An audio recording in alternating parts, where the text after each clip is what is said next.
And welcome, I'm Ijoma Onyato. Tonight, court orders Senator Naya Abaribe and two others who stood as sureties for IPOB leader Nnamdi Kanu to pay 100 million naira each as bail bond. Office of the Vice President reacts to federal lawmakers' accusations over approval of 5.8 billion naira from the Consolidated Revenue Fund for NEMA, insists withdrawal was both legitimate and constitutional. Sokoto State Deputy Governor Ahmed Aliyu resigns from office, expected to run for election as against withdrawal by both legitimate. And UN Security Council lifts sanctions imposed on Eritrea 9 days ago. On business news tonight, General Electric withdraws from Nigeria Railway concession, changes focus to developing healthcare and power infrastructure in the country. And on sports news tonight, reigning African champions Nigeria's Super Falcons arrive in Ghana ahead of the Women's African Cup of Nations. And from Abuja, House of Representatives demands removal of soldiers from the streets of the nation and replacement with police.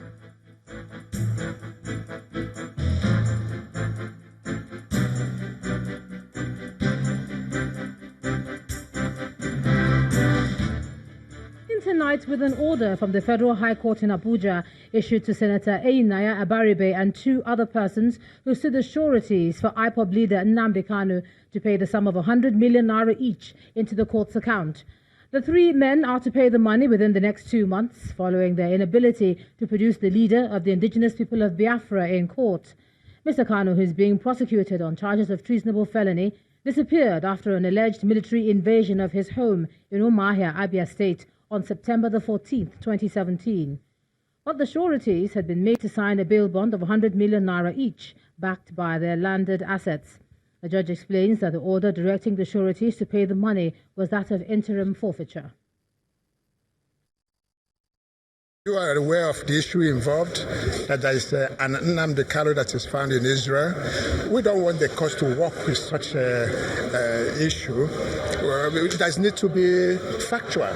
So we have written a letter to the ambassador of Nigeria in Israel, asking them to find out whether the Nnamdi Kanu that is said to be there is the same Nnamdi Kanu that is supposed to be before this court. When we have that reply, we will now take off from there, because there is need to inform this court properly. Already a suit has been ignited on the basis of that unfounded information. And so we don't want this court to throw that line of going with unfounded information. And we'll have more on that story in the course of the bulletin. The Senior Special Assistant to the Vice President on Media, Laulu Akonde, has been reacting to the comments made by members of the House of Representatives that Professor Yemi Oshibajo has some questions to answer on the approval of 5.8 billion naira from the Consolidated Revenue Fund for NEMA. Mr. Akonde, who spoke in an exclusive interview with Channels Television, describes the accusation from the House Committee on Emergency and Disaster Preparedness as unfounded. He insists that the withdrawal was legitimate and within constitutional powers of the acting president, saying there is provision for such emergency approvals in the budget.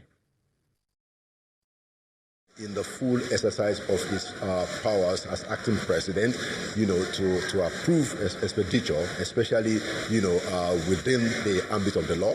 We've shown that the Section 43 of the Public Procurement Act, allows the executive arm of government, to be able to take that kind of step in emergency situations.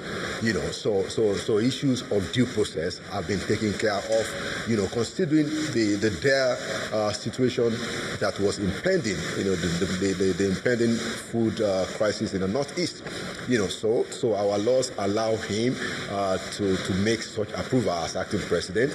The Public Procurement Act does, and the budget always has, provision, for that kind of resources that have been appropriated. So we don't see any basis at all for that kind of claim, and we think that such claim should be ignored. Why do I think you're insisting. Well, you have to ask them, because the claims have been made, we have refuted it, and we've proven, very clearly, on the basis of what the facts are actually, that it does have the powers to do it, that will follow the laws of the land, and like I said, Section 43 of the Public Procurement Act gives the cover, for making that kind of approval in an emergency situation. President Muhammadu Buhari has returned to the country after attending the first Paris Peace Forum, which took place in the French capital between November the 11th and the 13th. While in Paris, the president joined other world leaders to commemorate the centenary anniversary of the armistice signed on November the 11th, 1918, between the Allied forces and Germany to end the First World War. President Buhari also met with a group of young Nigerians, where he gave them the assurance that his administration is committed to increasing the allocation to the education sector. The Nigeria Governors Forum is insisting that the 30,000 naira minimum wage proposal to President Buhari by the Tripartite Committee is not feasible. Addressing journalists on the position of the governors after a meeting in Abuja, the chairman of the Nigeria Governors Forum maintains that the states lack the capacity to pay the new wage structure. The forum also resolved to set up a committee that will meet with President Buhari on the matter. About the issue of minimum wage, we lightly discussed, and we have seen what has been submitted to Mr. President as a report of the committee. And the member of the committee, the governor of Kebbi State, said, well, the committee did not take our submission of 22,500 because submission came late, but I'm surprised. How can you do this without the states? Because we are the key critical people in this business. Also, a situation whereby our report is not taken or considered by the committee to present it before the president, then I don't know how the committee wants us to work. And we still say we want to pay, but the issue is ability to pay. But if you say no, it's not about ability to pay, just pay. So I don't know where this formula will come, and I don't know how we can get the idea and the solution to the whole problem. 30,000, yes, 30,000. It's not about governors. Some other people are saying that governors are riding private jet, they are riding this. That one is not luxury. It's compulsory. Some of us are idea. Why Lagos can pay? It's not because they are taking money from Abuja. The money they take is not from 7 billion Abuja, yeah. But they have their way of getting the intermediate revenue. That's why they can pay. Let's get a bit more perspective on our lead story. We're talking about the Federal High Court in Abuja issuing Senator Naya Abaribe and 2 other persons who stood as sureties for the IPOB leader Nnamdi Kanu in order to pay the sum of 100 million naira each. We're going to discuss that judgment today, and joining me now live on the news at 10 is a legal practitioner, Mr. Sonny Awunuga. Thanks a lot for joining us on the news at 10. Thank you very much. Well, you heard Mr. Kanu's lawyer, they say that the person that was seen in the video somewhere in Israel is not Mr. Kanu. So in light of that, how do you see today's judgment? Well, it is irrelevant whether it was Mr. Kanu that was cited or not. Like the judge rightly pointed out, the most important thing is the sureties. They have a duty to the court. Because before you decide to take on the role of a surety, you have a paramount duty to the court to produce the accused person. Because the essence of bail is dual.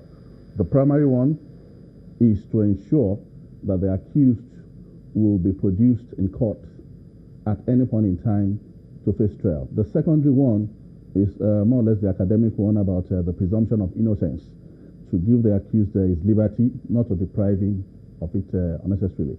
But so, once you have exercised your choices to decide to take someone, to decide to take the role of a surety, you have a paramount duty to the court. It doesn't matter whether you are a senator or anything. No one is above the law.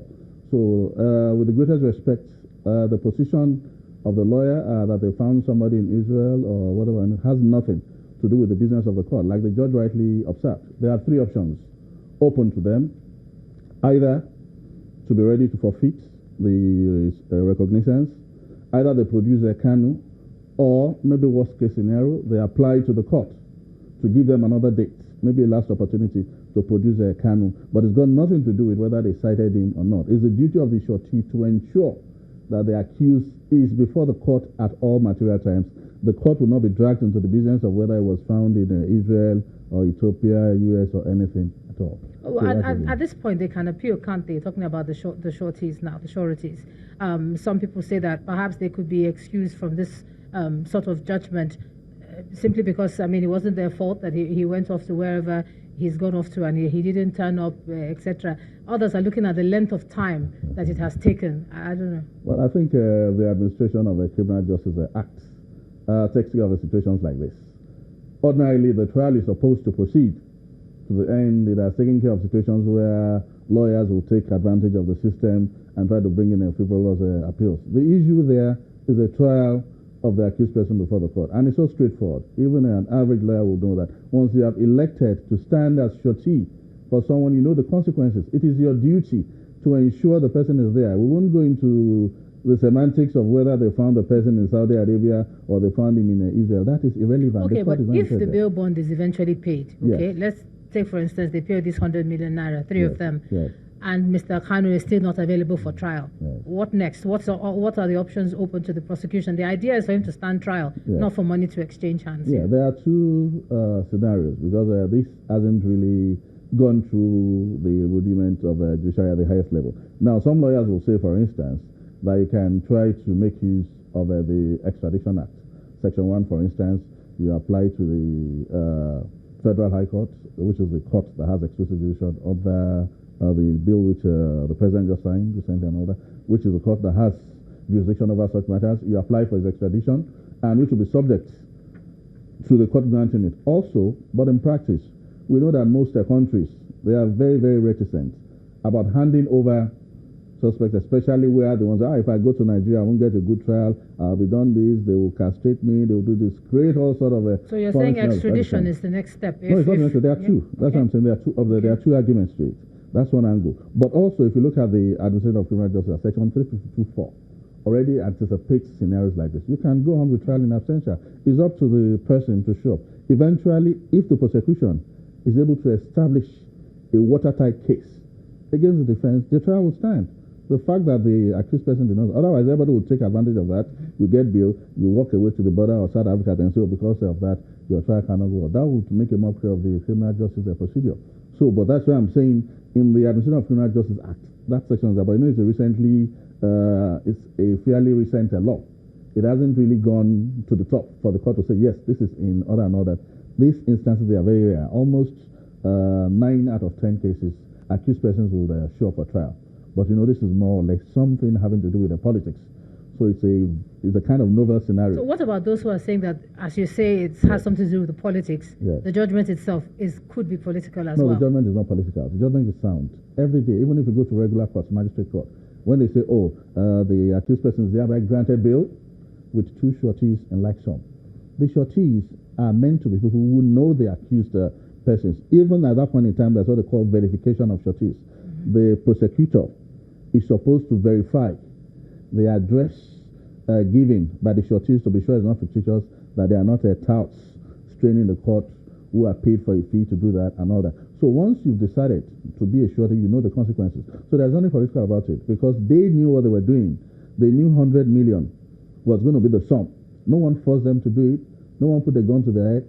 They are adults. It was their choices.